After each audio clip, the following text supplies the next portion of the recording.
Yang pokok dalam wudu itu ada 4. Sisanya sunnah. Awas, kalau yang 4 ini tidak sempurna maka batal wudunya. 1. Faghsilu wujuhakum, basuh wajahnya. 2. Wa aydiyakum ilal marafiq, ini yang sering.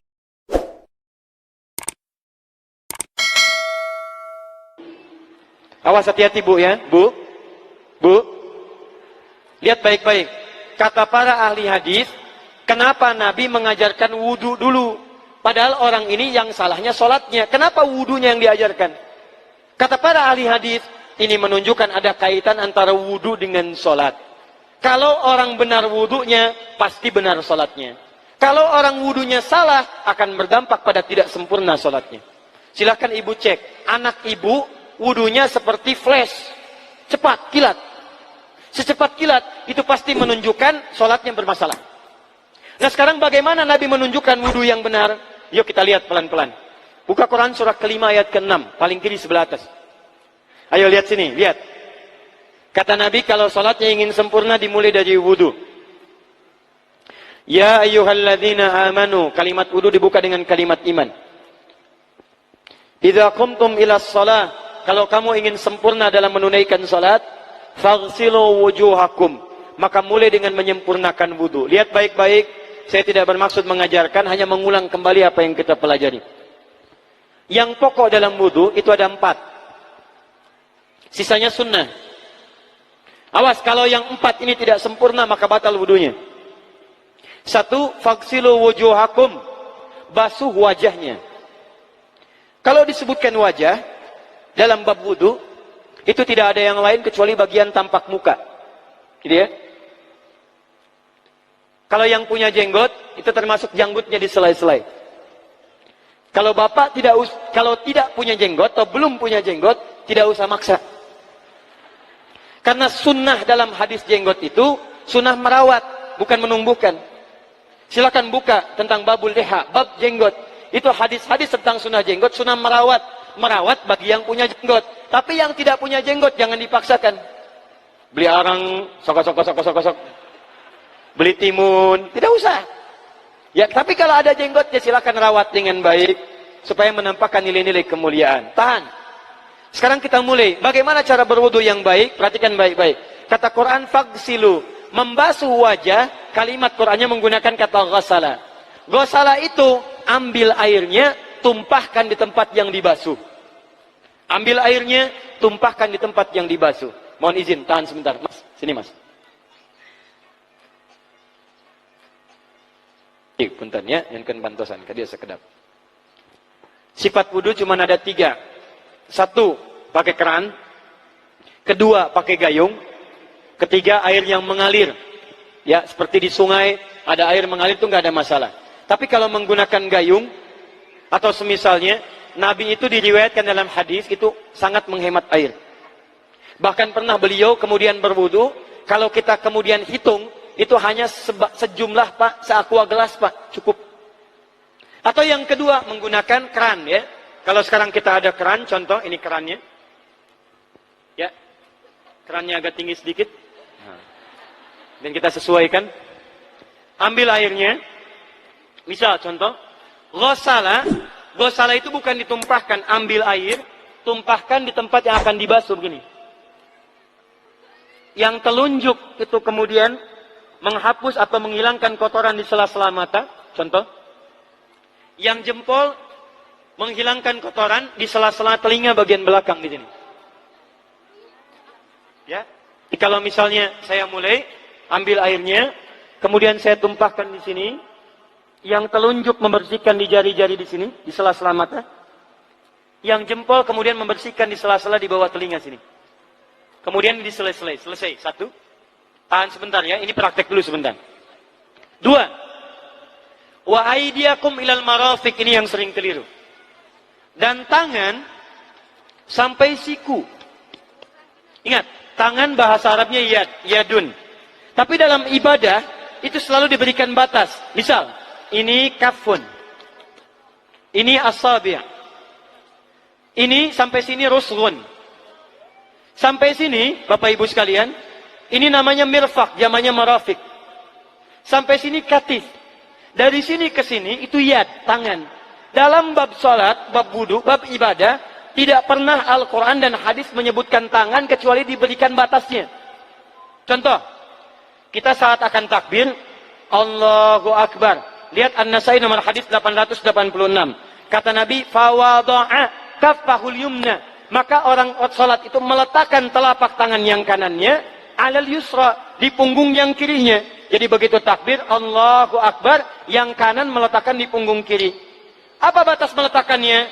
Cuman sampai 3. 1, yang telapak ke punggung begini, jadi boleh begini.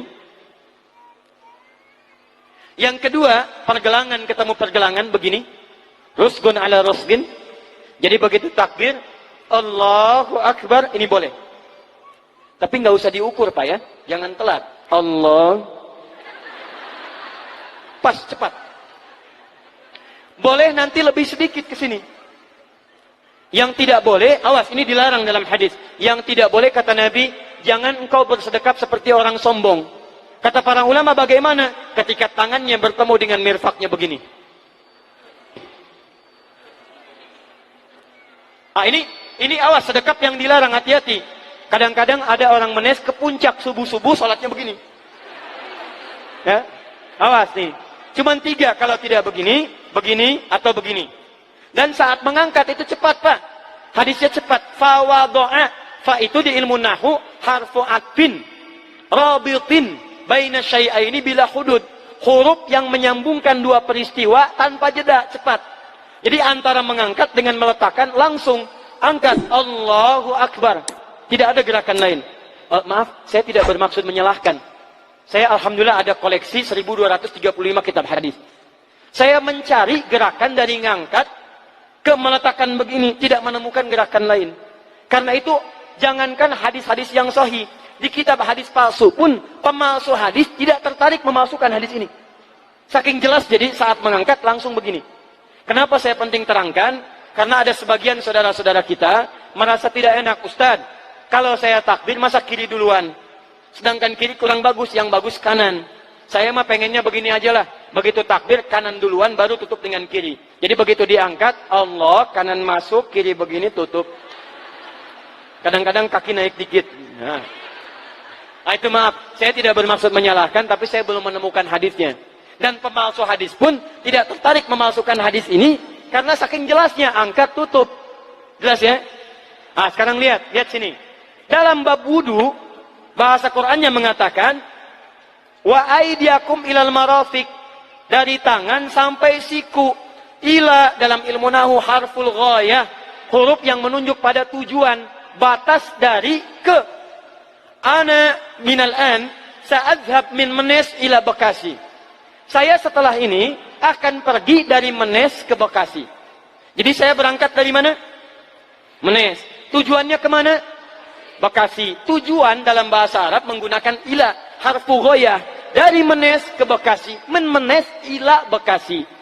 Dalam wudu, lihat. Aidiakum ilal marafiq, ila sampai siku. Bukan dari siku ke tangan. Jadi saat kita mengambil air wudu, ambil airnya, tumpahkan dari sini, ilal marafiq sampai ke siku ke sini. Balikan lagi ke depan. Jadi bukan kerannya dibeginikan, sikunya dibeginikan, takut, bukan. Jadi bukan siku diteruskan ke bawah. Yang tepat itu ambil airnya, kemudian basuh dari sini sampai dengan ke sikunya. Hati-hati, ini ada maknanya. Dan jika benar di hadis Muslim, jika orang wudunya benar seperti ini, maka bersamaan dengan jatuhnya air wudu itu, jatuh pula dosa-dosa dan kotoran yang melekat pada anggota tubuhnya. Tidak cukup dengan amin, nanti kita lihat dulu. Teruskan, saya baru caranya dulu nih. Awas. 3. Wamsahu biru'usikum. Wamsahu, lihat. Untuk wajah, pakai gosala, basuh. Tangan, gosala, basuh. Tapi ketika berpindah pada yang ketiga, wamsahu, berubah jadi masaha. Tahan sebentar ya. Calik. Duduk sini aja. Lihat sini. Ya, pilih. Duduk di sini atau ngapus. Nah, sudahlah. Datang sendiri, nulis sendiri, ngapus sendiri, luar biasa. Cuman di menes ini. Ini awas, ini penting ini Bu ya, penting. Saking pentingnya, susah dihapusnya tuh. Dah sini aja. Masaha. Sudah. Masaha artinya mengusap. Kalau yang tadi membasuh, kalau masaha mengusap. Jadi yang ketiga ini tidak usah dibasuh. Jangan tumpahkan air di tempatnya, tumpahkan airnya kemudian usap tempatnya. Pertama, wamsahu biru'usikum. Masya Allah. Kata Allah, bagian ketiga, usap kepalanya. Awas, hati-hati. Tangan selesai pindah. Pindah kemana? Bukan ke rambut, tapi kepala. Kepala. Jadi dalam bab wudu yang diusap bukan rambutnya, kepalanya. Itulah keadilan Allah. Kalau yang diusap kepalanya, semua manusia yang hidup pasti punya kepala. Tapi kalau yang diusap rambutnya, ada ketidakadilan. Karena tidak semua orang punya kepala, punya rambut. Tuh. Nah sekarang lihat sini. Ketika kita diminta mengusap kepala, bahasanya masaha. Masaha itu begini. Ini saya punten. Bismillah. Ini ya. Ambil airnya, tumpahkan, baru kemudian diusapkan ke kepalanya. Paham ya? Kalau yang gosala, ambil, tumpahkan di tempat yang akan dibasuh. Tapi kalau masaha, hati-hati. Ambil airnya, tumpahkan, baru diusap. Jadi bukan diambil air, tumpahkan di kepala begini. Paham? Nah, tahan sebentar.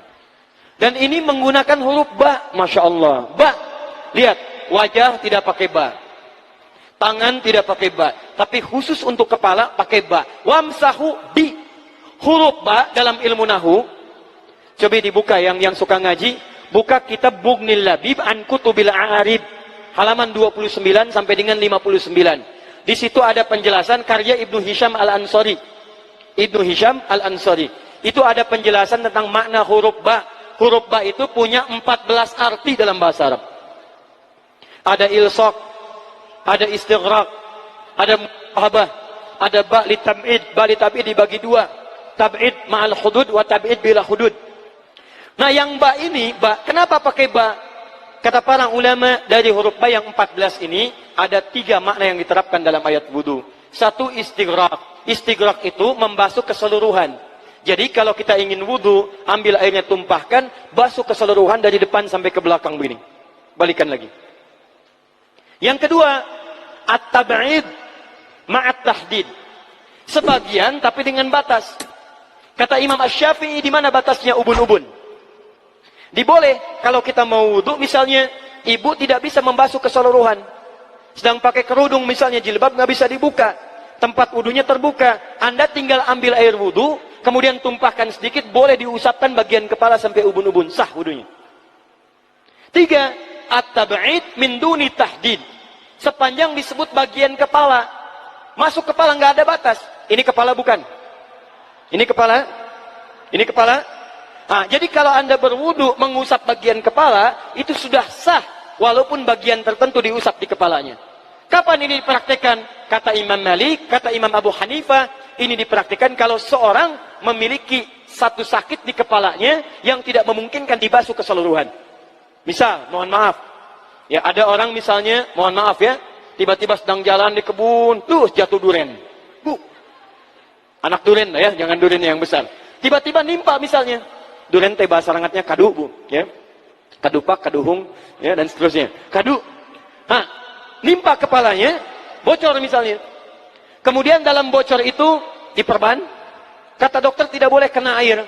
Saat bagian kepala yang tidak boleh kena air itu bukan berarti wudunya kemudian bisa batal atau boleh tayamum karena tidak bisa mengusap kepala. Kata para ulama, boleh dia mengusap bagian kepala yang lain yang tidak terluka. Itulah kenapa Allah memberikan huruf ba di sini untuk kemudahan bagi kita dalam menunaikan wudu. Tapi pastinya yang dibasuh kepalanya bukan rambutnya. Jadi kalau ada laki-laki sudah dandan, sisiran, rapi, tiba-tiba keran dibuka, yang diusap cuma rambutnya, ulak. Nah, itu batal wudunya. Tidak sah. Terus diulang. Terakhir kaki. Kaki dibasuh sampai dengan bagian mata kakinya, dan ini tidak perlu saya terangkan karena mudah bagi kita untuk mempraktekannya. Tapi yang ingin saya jelaskan satu ini saja. Perhatikan baik-baik. Yang 4 ini wajib wudu. Tambahannya sunnah. Niat dimasukkan dalam wajibnya. Lihat sini. Kumur-kumur sunnah. Telinga sunnah. Istinsyak sunnah. Yang 4 ini wajib. Tapi terlepas dari wajib dan sunnahnya, perhatikan baik-baik. Kenapa ini disebut dengan wudu? Dan hebatnya, Al-Quran mengistilahkannya dengan toharah. Toharah. Apa itu toharah? Apa itu suci? Toharah. Apa itu toharah? Suci. Apa itu suci? Toharah. Ada toharah, ada nadhafah, itu beda. Kalau nadhafah, bersih luarnya, tapi belum tentu bersih dalamnya. Bisa jadi luarnya bersih, tapi dalamnya najis. Misal, hewan yang paling najis apa? Yang haram. Misal, hewan tadi itu, hewan babi misalnya, misal, dibersihkan, dimandikan, disisir, sampai bersih. Bersih tidak? Bersih, bersih. Tapi halal tidak? Suci tidak? Tidak. Al-khinziru nadhifun walakinnahu ghairu tahir. Babinya bisa bersih tapi tetap tidak halal, tidak suci dia, tetap haram, tetap najis. Paham? Tapi kalau bersih luarnya dan suci dalamnya, maka kalimatnya berubah dari nadhafah jadi taharah. Taharah. Orangnya disebut dengan tahir. Kalau rajin dikerjakan disebut dengan mutatahhir. Wudu dalam Quran disebut dengan taharah. Seakan-akan memberikan pesan, maaf, orang yang wudu itu bukan hanya bersih fisik luarnya saja. Jadi kalau orang wudunya bersih, bukan cuma wajahnya yang bersih. Kalau wudunya benar, bukan kotoran di tangan saja yang hilang. Tapi mohon maaf, fisik dalamnya itu ikut suci. Fungsi tangannya jadi bersih, fungsi wajahnya jadi bagus, fungsi lisannya jadi bagus. Makanya kata Nabi, kalau orang benar wudunya bersamaan dengan air wudu yang menetes, maka tumpahlah kotoran-kotoran di bagian fisik-fisik tubuhnya. Jadi kalau kita benar wudunya kumur-kumur, kukumur, masukkan misalnya masukkan, keluarkan, bersamaan dengan keluarnya air itu, maka kotoran-kotoran di lisan pun ikut keluar. Tangan dibasuh, bersamaan dengan dibasuhnya tangan, fungsi tangan yang kotor-kotor itu ikut hilang. Hadis Muslim. Makanya orang yang setelah selesai wudu dia berdoa, apa wudunya? Apa doa wudunya? Asyhadu anna ilaha wa asyhadu anna Muhammadan Allahumma minat waj'alni minal, lihat sini, minal mutatahhirin, minat tawabin. Lihat. Bapak Ibu kan baru wudu, tapi kenapa doanya selesai tobat? Allahumma ja'alni minat tawabin. Ya Allah, jadikan saya termasuk orang tobat. Kita kan baru wudu, kenapa doanya baru selesai tobat? Sedangkan tobat itu mengakui kesalahan, menyesali kesalahan, dan berjanji meninggalkan yang salah, mengganti dengan yang baik-baik. Makanya kalau orang wudunya benar itu, begitu dia kumur-kumur, dia ingat kesalahan apa yang dikerjakan oleh lisan ini. Jadi begitu kemudian ditumpahkan airnya, hilang kotorannya. Maaf, yang suka mencela wudu, selesai wudu tidak akan mencela lagi karena tobat dari celaan. Makanya kalau wudu Anda benar, coba ingat-ingat, siapa korban dari lisan Anda yang tajam itu? Apakah ibu Anda yang pernah menangis karena lisan Anda? Apakah ayah Anda yang kecewa karena kalimat-kalimat Anda? Apakah tetangga Anda yang menjauhi Anda karena kata-kata kotor Anda?